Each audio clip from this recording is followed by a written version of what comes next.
चलिए, तो जितने भी स्टूडेंट रेडी हैं तो वो सभी एक बार जो है थंब जो है वो कमेंट में कर देंगे। ठीक है, तो चलिए अब हम लोग देखते हैं कि ये ब्रीडिंग क्या होता है, रेयरिंग क्या होता है, और ये हम जो है सिप से जो वुल होता है उसको पाने के लिए, उसको प्राप्त करने के लिए कैसे इंपॉर्टेंट रोल जो है वो अदा करता है। ठीक है, तो देखिए क्या कहता है। सबसे पहला जो होता है, चूंकि देखिए जो सिप होता है, सिप से हमको बहुत ही अच्छे क्वालिटी का वूल चाहिए होता है। ठीक है, जो सिप हो गए, जो अदर एनिमल हो गए जिनसे हम लोग क्या करते हैं, वुल को प्राप्त करते हैं। ठीक है, तो उनसे हमको काफी अच्छा वुल चाहिए होता है, और उस वुल को पाने के लिए हमको कुछ प्रोसेसेस करने होते हैं, जिसमें दो प्रोसेस सबसे ज्यादा इंपॉर्टेंट होता है। एक होता है ब्रीडिंग एंड दूसरा होता है रेयरिंग। क्या होता है? Breeding and rearing. ताकि इन दोनों की हेल्प से हम लोग क्या कर पाते हैं, काफी अच्छे वुल को गेटिंग कर पाते हैं, मतलब प्राप्त कर पाते हैं। ठीक है, तो इस कारण से ये टॉपिक हमारे लिए काफी ज्यादा इंपॉर्टेंट भी है, जो कि हमको अच्छे से समझ में आना चाहिए। ठीक है, तो चलिए अब जो है ये क्या वो लिखा गया है इसको एक बार देखते हैं। देखिए, सबसे पहले सेलेक्टिव ब्रीडिंग, सबसे पहला जो स्टेप होता है वो क्या होता है, एक ब्रीड को सेलेक्ट करना। ठीक है, ब्रीड मतलब ये सिंपल सा आप समझ सकते हैं कि कौन सा जो सिप है या कौन सा वुल प्रोवाइड करने वाला ऐसा एनिमल है जिससे हम लोगों को काफी अच्छे क्वालिटी का फ्लैश मिल सके। ठीक है, काफी अच्छे क्वालिटी का क्या मिल सके, फ्लैश मिल सके। तो इसीलिए हम लोग क्या करते हैं, एक अच्छी किस्म का, एक अच्छे क्वालिटी का जो सिप होता है, याक होता है, रैबिट होता है, या फिर वुल प्रोवाइड करने वाले एनिमल होते हैं, उसको हम लोग चूज करते हैं। तो उसी के बारे में हम लोगों को पढ़ना है। देखिए, as the first step the sheep with good quality of flesh are selected. मैंने बताया था ना कि जो सेलेक्टिंग ऑफ ब्रीडिंग में क्या करेंगे, हम लोग ऐसे सिप को या ऐसे वुल प्रोवाइडेड एनिमल को सर्च करेंगे जो कि काफी अच्छी क्वालिटी का क्या प्रोवाइड कर सके, फ्लैश प्रोवाइड कर सके। क्योंकि ये फ्लैशी बेसिकली क्या होता है, वुल फाइबर होता है। तो हमको जब तक वुल फाइबर अच्छे क्वालिटी का नहीं हुआ तो हम वुल कैसे अच्छे क्वालिटी का बनाएंगे। तो इस कारण से उस वुल फाइबर को अच्छे क्वालिटी का सेलेक्ट करने के लिए हम लोग क्या प्रोसेस करते हैं, सेलेक्टिव ब्रीडिंग का प्रोसेस करते हैं, जिसमें हम लोग काफी अच्छे क्वालिटी के सिप को सर्च करते हैं और फिर उनसे जो है फ्लैश को पाते हैं। ठीक है, तो देखिए आगे क्या लिखा गया। Sheep has two types of fibre. Sheep के पास जो है वो दो टाइप के फाइबर होते हैं। पहला थिक एंड कोरस ब्रीड, उनके पास जो है काफी पतला पतला और काफी घना, कोरस मतलब होता है काफी डेंस, काफी घना जो है उसके शरीर पे बाल होता है। ठीक है, और दूसरा क्या होता है, soft and fine under hair that are present close to the skin. और सेकेंड जो होता है फ्लैश, उसके पास जो उसका स्किन होता है ना, स्किन के बिल्कुल पास में जो हेयर होता है उसको सबसे अच्छे किस्म का माना जाता है। सबसे पहला क्या होना चाहिए कि वो जो उसके पास बहुत ही थिक लेयर होना चाहिए और वो काफी डेंस होना चाहिए। सेकंड में क्या, वो जो फ्लैश होना चाहिए, वो जो अंडर हेयर होना चाहिए, वो कहाँ पे होना चाहिए, स्किन के काफी करीब होना चाहिए। ठीक है, तो इस तरीके से जो है इन दो बेसिस पे हम लोग क्या करते हैं, जो हमारा ब्रीड होता है, जो हमारा किस्म होता है सिप का, वो हम लोग सेलेक्ट करते हैं। इतना समझ में आया? चलिए अब आगे देखते हैं। The fine hair provide the fibres for making wool. मैंने बताया था ना कि ये जो फ्लैश होता है, ये फ्लैश क्या होता है, बेसिकली एक फाइबर होता है। जब तक हमारे पास एक अच्छे किस्म का फाइबर नहीं आएगा तब तक हम अच्छे किस्म का वुल ही नहीं बना सकते। अगर अच्छे किस्म का वुल नहीं आएगा तो उसका क्लॉथ भी अच्छे से बन के नहीं आएगा। अब अच्छा बन के नहीं आएगा तो विंटर सीजन में हम लोग विंटर का जो मजा है वो बहुत अच्छे से ले।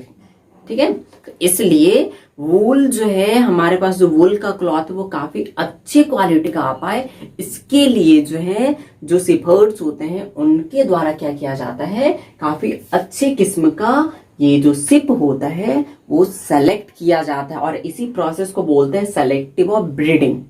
ठीक है, नेक्स्ट देखिए, सेलेक्टिव ब्रीडिंग क्या होता है, the process of selecting parent sheep for obtaining a special characteristic in their offspring such as soft under hair is called selective breeding। ये selective breeding बेसिकली क्या होता है, इसमें हम लोग जो सिप के पेरेंट होते हैं ना, माता पिता होते हैं, उनको चूज करते हैं। ठीक है।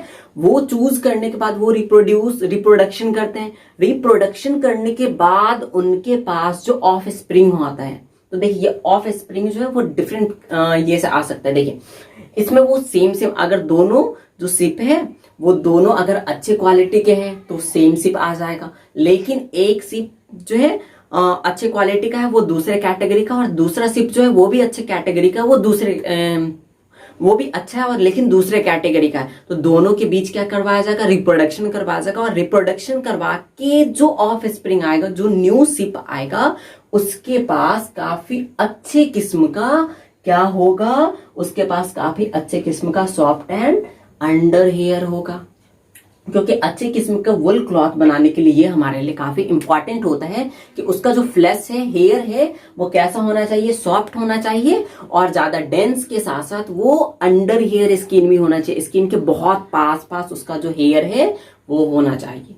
ठीक है, तो इस तरीके को जब हम प्रोसेस में लाते हैं, और प्रोसेस में लाने के बाद ऑफ स्प्रिंग को एक विशेष कैरेक्टरिस्टिक के बेस पे क्या करते हैं, उसको रिप्रोड्यूस करवाया जाता है और ऑफ स्प्रिंग आते हैं। ऑफ स्प्रिंग आने के बाद उसको हम लोग क्या कर लेते हैं, एक सेलेक्टिव ब्रीडिंग के रूप में यूज करते हैं। तो इसी पूरे होल प्रोसेस को बोलते हैं सेलेक्टिव ब्रीडिंग। ये समझ में आया? इसको एक बार और देखिए, ये जो सिप होता है, सिप का जो पेरेंट होते हैं ना, जो ऑफ स्प्रिंग आने वाले रहता है, उससे पहले हम लोग उसके पेरेंट को चुनते हैं। वो डिफरेंट कैटेगरी के भी हो सकते हैं, ठीक है। उनके बीच क्या करवाया जाता है, रिप्रोडक्शन करवाया जाता है, और रिप्रोडक्शन करवाने से पहले ये देखा जाता है कि उनका हेयर कैसा है, बहुत सारे जो कैरेक्टरिस्टिक है ना वो देख लिया जाता है। फिर उनके बीच क्या करवाया गया, रिप्रोडक्शन करवाया गया। रिप्रोडक्शन करवाने के बाद जो ऑफ स्प्रिंग आता है वो भी काफी अच्छे किस्म का ऑफ स्प्रिंग आता है, ताकि जो वुल है, वुल का क्वालिटी काफी अच्छा आ पाए। तो इसी प्रोसेस को हम लोग बोलते हैं सेलेक्टिव ब्रीडिंग, क्योंकि वहां पे ऑफ स्प्रिंग को लाने के लिए क्या किया गया, पहले पेरेंट को सेलेक्ट कर लिया गया। इस कारण से इस प्रोसेस को ही बोलते हैं सेलेक्टिव ब्रीडिंग।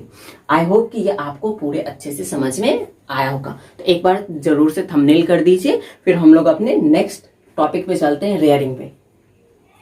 ठीक है, तो चले हम लोग, चलिए देखिए। तो अब ये रेयरिंग ऑफ सिप क्या होता है। अब देखिए इतना तो हो गया, हम लोग क्या करते हैं, पेरेंट को भी सिलेक्ट कर लिए। पेरेंट को सिलेक्ट करने के बाद हम लोग जो है एक न्यू ऑफ स्प्रिंग भी ले आए। अब क्या वो जो पेरेंट और ऑफ स्प्रिंग है उसको हम लोग भूखे मार देंगे?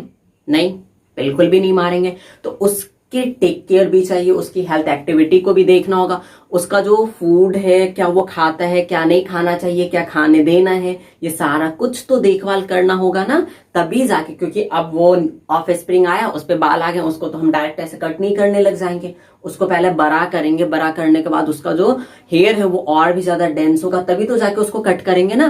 तो इतने करने के लिए उसको क्या करना होता है, फूड देना होता है। फूड देने से पहले जो प्रोसेस होता है उसको देखते हैं। तो देखिए रेयरिंग ऑफ सिप, यहाँ पे क्या है, रेयरिंग ऑफ सिप मतलब सिप जो आ चुका है ऑफ स्प्रिंग के रूप में, या फिर जो पहले से सिप है उसको तो ऐसे ही नहीं छोड़ देंगे ना कि तुम जाओ इधर चले जाओ, इधर चले जाओ, इधर चले जाओ, जब हमको जरूरत होगा तब हम तुमको ले आएंगे। ऐसा तो नहीं कर सकते ना, उनको एक जगह रखना होगा, एक जगह घर बना के रखना होगा, उनको प्रोटेक्शन देना होगा। जो सीजन होते हैं सीजन वाइज उसको बचाना होगा, कौन सा फूड उसके हेल्थ के लिए अच्छा है, कौन सा फूड उसके लिए हेल्थ के लिए अच्छा नहीं है, ये भी देखना होगा। साथ ही साथ जो है वो किस कंडीशन में ज्यादा अच्छे से रह पाता है, क्या उसके लिए फेवरेबल है, क्या उसके लिए अनफेवरेबल है, ये सारे कुछ को ध्यान में रखना होता है। और इसी को हम जिस प्रोसेस से करते हैं उसी को बोलते हैं रेयरिंग ऑफ सिप, मतलब सिप की देखभाल करना। सिंपल से लैंग्वेज में समझ के रखिए, रेयरिंग ऑफ सिप का मतलब क्या हो गया, सिप की देखभाल करना। देखिए क्या लिखा गया, it means to look after the sheep by providing the feed, food, shelter and health care. इसमें हम लोग क्या करते हैं, बेसिकली जो सिप होता है उसकी देखभाल करते हैं। कौन कौन से बेसिस पे, उसको फूड देते हैं, उसको शेल्टर मीन्स घर देते हैं, हाउस देते हैं, एंड उसके स्वास्थ्य की, हेल्थ की भी देखरेख हम लोग करते हैं, और इसी को बोलते हैं rearing of sheep. I hope कि ये आपको समझ में आया होगा। अब आगे देखिए क्या लिखा गया है, the person who look after the sheep are called sippers.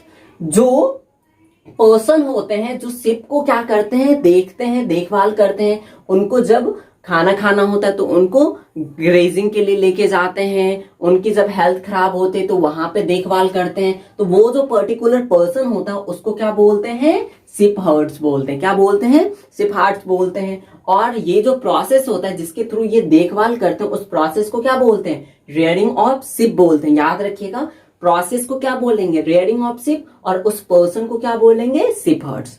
ठीक है। अब देखिए ये जो है आपको इतनी बातें तो नोट्स में लिखने हैं, लेकिन इसको मैंने आपको समझाने के लिए बस लिखा है, इतने बातों को आपको नहीं लिखना है। आपको आप लोग नोट बना रहे हैं तो उसको नोट की तरह ही बनाइएगा, उसको बुक नहीं बनाना है। ठीक है, ये मैं बस समझाने के लिए लिखा हूं। ठीक है, तो जब आप लोग नोट में लिखिएगा तो यहीं तक लिखना और इतनी सी बातों को आपको अच्छे से ध्यान में रखना है। ठीक है, तो देखिए क्या लिखा गया, sheep are herbivorous and prefer to eat grass and leaves. Sheep कैसे होते हैं, नेचर में हार्बीवोरस होते हैं। अब हार्बीवोरस क्या करते हैं, सिर्फ प्लांट ईटर्स होते हैं, मीन्स वो प्लांट को खाते हैं। तो ये जो शिप होंगे वो भी किसको खाना प्रीफर करते हैं, ग्रास एंड लीव्स को खाना प्रीफर करते हैं।